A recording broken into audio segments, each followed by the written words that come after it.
नाजरीन, आज का प्रोग्राम बहुत ही दिलचस्प है। मेरे साथ होंगे यूनुस बलोच जमाली साहब। आपको पता है कि वो अंदर की खबर रखते हैं और उसके ऊपर तबसरा भी करते हैं।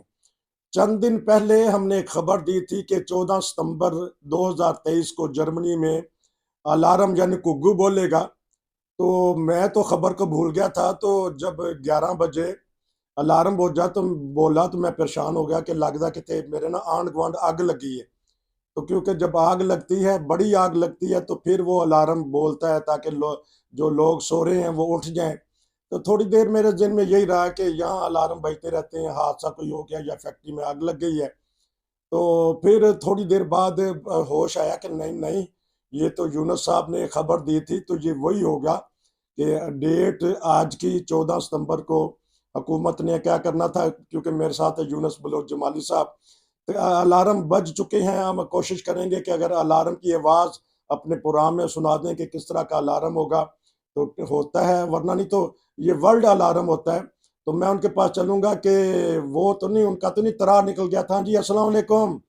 जी वालेकुम अस्सलाम। ਤੁਹਾਡੀ खबर बड़ी परफेक्ट थी। कोई पहला तो मैं डर गया, तरा निकल गया, मैं क्या की हो गया। फिर जरा थोड़ा जिहा होश आया तो फिर पता लगा नहीं ए ते ਤੁਹਾਡੀ खबर ਦੇ ਉੱਤੇ ਸੀ। ਤੇ जरा नाज़रीन ਨੂੰ दोबारा दस देना ते वजह है कि वजह क्यों ने।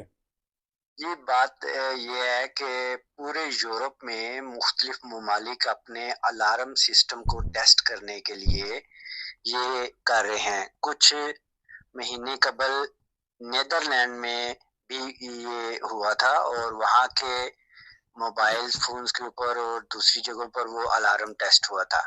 उससे कबल बरतानिया में ये हो चुका था पिछले साल। इस साल भी बरतानिया में हो चुका है। अब जर्मनी वालों को असल में होश बाद में आती है, जब सभी जगहों पे ये काम हो जाता है फिर इनको होश आती है। इन्होंने कहा जी हम भी अपने अलार्म को टेस्ट कर लेते हैं। अच्छा। तो 1 महीना कबल इन्होंने सबको अलर्ट कर दिया था कि 14 सितंबर को 11 बजे से लेके 11:10 तक जी। पूरे बुंडस के बीट में यानी पूरे जर्मनी के अंदर मुख्तलिफ इलाकों में लोकल अथॉरिटीज की तरफ से आपके मोबाइल फोन्स के ऊपर और वैसे भी जो लोकल अथॉरिटी होती है वहां पर एक सेंट्राले होता है जहां से अलार्म जी। गूंजता है। जी। और ये किया गया है, बिगल बजाया गया है ये टेस्ट करने के लिए कि हमारा सिस्टम काम करता है। आने वाले दिनों में आप को ये वार्निंग सिस्टम उन्होंने दिखा दिया है। हो सकता है कि ये जो तीसरी वर्ल्ड वार का खतरा हमारे सर पर मंडरा रहा है, इसको डबल चेक करने के लिए ये लोग ऐसा कर रहे हैं। जी। अब इसमें क्या है कि जो आपका जर्मनी के अंदर टेलीफोन है नेटवर्क, वो किसी भी प्रोवाइडर का हो, वोडाफोन का हो, O2 का हो, टेलीकॉम का हो या ई प्लस वालों का, किसी का भी हो, उसकी एक आईडी होती है। जी। और वो आपने बेशक बंद करके भी रखा हुआ हो यानी स्विच ऑफ भी किया हो, तो उससे पहले वो जर्मनी में ऑन हो चुका होता है और इनके सेंटर में रजिस्टर्ड हो चुका होता है। ठीक। ठीक है। तो उसको फिर उन्होंने यूज किया और ऐसे लोगों को भी हैरत हो रही होगी कि जिन्होंने अपने फोन बंद करके तकिए के नीचे रखे हुए थे, उनके भी अलार्म खड़कने शुरू हो गए थे। अच्छा, जो बेल बंद हो फिर तो नहीं आवाज आती? नहीं, बेल भी बंद हो, कुछ भी हो, अच्छा। आपने बिल्कुल उसको स्टुम पे किया हो यानी उसकी बेल बंद की हो, आपने वाइब्रेशन पर किया हो, वो सब कुछ खत्म हो जाता है। अलार्म जो है वो उसी तरीके से बजता है जैसे उन्होंने बजाने का अपना सिस्टम में इरादा किया होता है। ठीक। तो ठीक है। हाँ जी, ठीक। तो हाँ जी, अगर इसके मुतल्लिक और बात है तो, वरना जो 2-3 और बड़ी खबरें। तो अलार्म हमने सुन लिया है, मैंने क्लिप भी बना लिया है। तो क्या महसूस किया? खुशी भी हुई कि चलें ये कौमें जाग रही हैं, जगा के रखती हैं। नहीं, ये देखिए इन्होंने अपने शहरियों को जितनी ज्यादा सहूलत देते हैं उनको महफूज रखने की ये रियासत की जिम्मेदारी होती है। उसका ये एक पहलू इन्होंने दुनिया के सामने अपने शहरियों के सामने रखा जी। और ये साबित किया कि फलाही रियासत इसी तरह की होती है। फलाही रियासत तो में और भी बड़े काम हो रहे हैं, सहूलियात देती हैं रियासतें अपनी, क्योंकि ये अमीर हुकूमतें हैं और अपने अमीर हुक्म यहाँ अवाम भी अमीर हैं, लेकिन बाज़ ऐसे तबके हैं जो हैंड टू माउथ होते हैं, थोड़ी तनख्वाह होती हैं, उनके लिए बड़ी सहूलियत देती हैं। कौन सी आज की खबर है जो लोगों को बताना चाहते हैं जर्मनी में रहने वाले खुसूसी? जी, उनके लिए एक नई खबर ये है कि जर्मनी में एक कानून है, जीईजेड, अच्छा। गैज़ स्टालुंग जिसे कहते हैं। ठीक।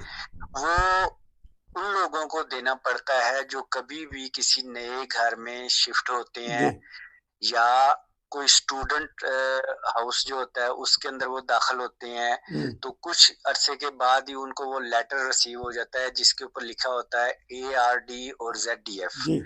ये जर्मनी के 2 बड़े टीवी चैनल हैं जी। और ये आपके ऊपर फर्ज कर देते हैं कि जी आपने सालाना 100 और समथिंग जो जी। यूरो वो आपने पे करने ही करने हैं। जी। अब लेटेस्ट खबर में इन्होंने एक कोशिश की है, इरादा किया है हुकूमत ने, जिसे रुंडफुंकgebühr कहते हैं। जी। जी। जी। जी। इसको 80 यूरो सालाना बढ़ाने की उन्होंने तजवीज कर दी है। अच्छा। यानी हर एक को जो इस वक्त आ रहा है उसमें प्लस 80 यूरो और डाल दें, तो वो अब आना शुरू हो गया लोगों का। लेकिन उसके खिलाफ बहुत सारे लोगों ने पूरे जर्मनी भर में एहतजाज किया और कहा कि एक तो पहले ही महंगाई का जिन जो है आप लोगों ने लोगों के सरों पर बिठाया हुआ है, तो अब ये एक और चीज आपने में पेश करे, इसलिए हम लोग इसके खिलाफ अपील करते हैं। अच्छा। तो अब ये है कि उसमें कुछ उन्होंने राय दी है। देखिए, रुंडफुंकgebühr जो है बेफ्राइम कराने का सबसे आसान तरीका ये है कि एक चीज होती है बाफूक। अच्छा। बाफूक उन लोगों को मिलता है जो स्टूडेंट होते हैं या शूलर होते हैं, जिन्होंने तालीम मुकम्मल करनी होती। जी। जी, उनको जब अगर बाफूक मिलता है तो वो उनका पूरा राइट है कि अपनी वुनूंग में अपने घर में वो अपने नाम से रुंडफुंग बेफ्राइम कर सकते हैं। जी। ठीक है। बेशक वो अपने पेरेंट्स के साथ रह रहे हों या अपने दोस्तों के साथ रह रहे हों या वो अकेले भी रह रहे हों, क्योंकि हुकूमत की तरफ से उनको थोड़ी सी मदद मिल रही होती है, ये उनकी बुनियाद बनी। जी। ठीक है। दूसरा तरीकाकार ये है कि आप सोशल गेल्ड ले रहे हो, आप आर्बिट लॉस गेल्ड ले रहे हो, ठीक है, तो भी आपको ये पैसे देने की जरूरत नहीं होती, आपको वो फ्री हो जाता है। ठीक हो गया। तीसरा तरीका ये है कि आप रेंटे ले रहे हो यानी पेंशन पर हो, जी, लेकिन अगर आप फुल पेंशन पर हैं तो फिर आपको ये फ्राई नहीं करते हैं, बेशक आप 70 अबव होते हो। ठीक है, यही तो इनकी है चालाकी। उसमें भी क्या होना होता है कि अगर आप रेंटे ले रहे हो और रेंटे से आपका घर का खर्चा नहीं चल रहा तो प्लस आप सोशल गेल्ड लेते हो। ठीक, फिर अगर आप सोशल गेल्ड प्लस रेंटे ले रहे हो फिर आपको फ्राई रुंडफुंकgebühr हो जाता है। ठीक हो गया। ठीक है। इसके अलावा असाइलम वाले जो होते हैं जिनको असाइलम की हेल्प मिल रही होती है जिंदगी गुजारने के लिए, उनके लिए भी ये फ्री होता है। फ्री होता है। ठीक, तो अच्छा नाजरीन, क्योंकि यहाँ हम इसे कहेंगे कि रेडियो का लाइसेंस नॉर्मल लफ्ज में, क्योंकि रेडियो टीवी का, हाँ जी, रेडियो टीवी का लाइसेंस लाजमी है पूरे जर्मनी में। हर किसी पे अगर एक घर में 2 कमाने वाले हैं तो 2 को पड़ेगा। ये इन्होंने बड़ा कानून निकाले हैं। अगर उसमें 2 मतलब 1 को पड़ेगा। अगर 2 रहते हैं, एक शुशाल लेता है यानी हेल्प लेता है, दूसरा पूरी कमाई करता है, तो फिर भी एक बंदे को देना पड़ेगा। तो इसलिए बाद सहूलतें हुकूमत देती है, रिटायर फौजियों को भी देती है या जिसने जंग अजीम में खिदमात की हैं उनको भी।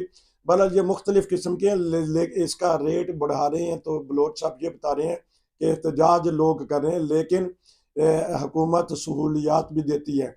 और ख़बर को जर्मनी की, वरना नहीं तो फिर यूरोप की खबर ले लेते हैं। अगर जर्मनी की खबर है तो फिर हम प्रोग्राम सिर्फ जर्मनी की खबरों का कर लेते हैं। 4-5 मिनट हमारे पास है। जी, यूरोप की बेहतरीन और खबर ये है इस वक्त कि इनको इस वक्त लाले पड़ चुके हुए हैं पुतिन की तरफ से। अच्छा। वो इनको किसी भी तरह से अपनी पकड़ाई नहीं दे रहा। जी।